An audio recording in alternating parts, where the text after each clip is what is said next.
Matt Lauer. He's taking on Ronan Farrow. In a nearly 5,000-word article, the former NBC anchor dissects Farrow's reporting on his sexual misconduct with new details that call into question some of the most explosive allegations. Farrow is responding this morning, and Eva Pilgrim is here with the details. Good morning, Eva. Good morning, George. Yeah, Matt Lauer admits that he had an inappropriate relationship with a fellow employee, but he denies that he raped anyone. Now on the defensive. This morning, former Today Show anchor Matt Lauer is taking aim at Ronan Farrow and the journalist's best-selling book, Catch and Kill, which details allegations of sexual misconduct made against Lauer while at NBC News. Lauer, who was fired from NBC in 2017 for inappropriate sexual behavior in the workplace, now writing a lengthy op-ed published on the website Mediaite, claiming Farrow published allegations against him without proper fact-checking and verification. Using excerpts from Catch and Kill, Lauer challenges Farrow's reporting on the rape allegation from former Today Show producer Brooke Nevils, who has publicly stated that Lauer sexually assaulted her at the 2014 Sochi Olympics. Lauer says the two did have an ongoing consensual affair, but writes, "At no time did Brooke Nevils ever use the words assault or rape in regards to any accusation against me." He goes on to say, Ronan suggests that Brooke Nevils' accusations against me are valid because, he writes, Nevils told like 1 million people about Lauer. Did Ronan quote even one of those 1 million people in his book? He did not. Brooke Nevils' claims checked out. NBC felt they checked out, and they fired him over it. Lauer goes on to challenge Farrow's reporting that Lauer allegedly assaulted Nevils in a dressing room while at work. Farrow writes, crying, she ran to the new guy she started seeing, a producer who was working in the control room that morning, and told him what had happened. Lauer claims he tracked down and spoke to the new guy himself. He told me that Brooke did not come crying to see him. Ultimately, Lauer accuses Farrow of acting as Brooke's advocate, not as a journalist investigating her claims.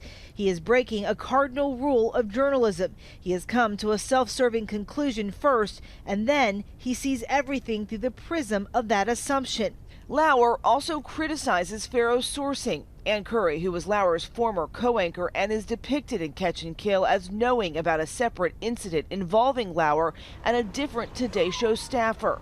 Lauer says Curry was bitter because she believed I had a major role in having her removed from our show in 2012. Do you believe that Matt Lauer abused his power? I can tell you that I am not surprised by the allegations. Lauer writes and tells Ronan that she approached 2 senior executives at NBC about a problem with me, but admits that she never told anyone at the network about any specific incident or accuser.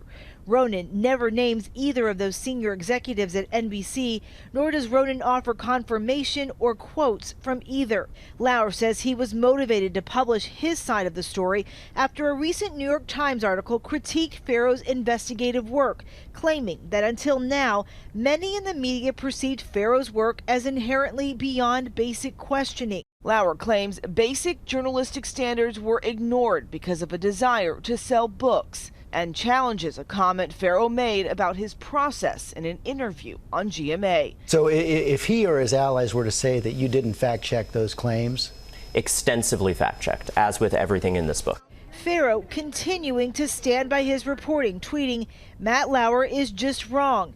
Catch and Kill was thoroughly reported and fact-checked, including with Matt Lauer himself. And telling ABC News, we called dozens of corroborators around the Lauer allegations described in the book, and more than a dozen around Brooke Nevils specifically.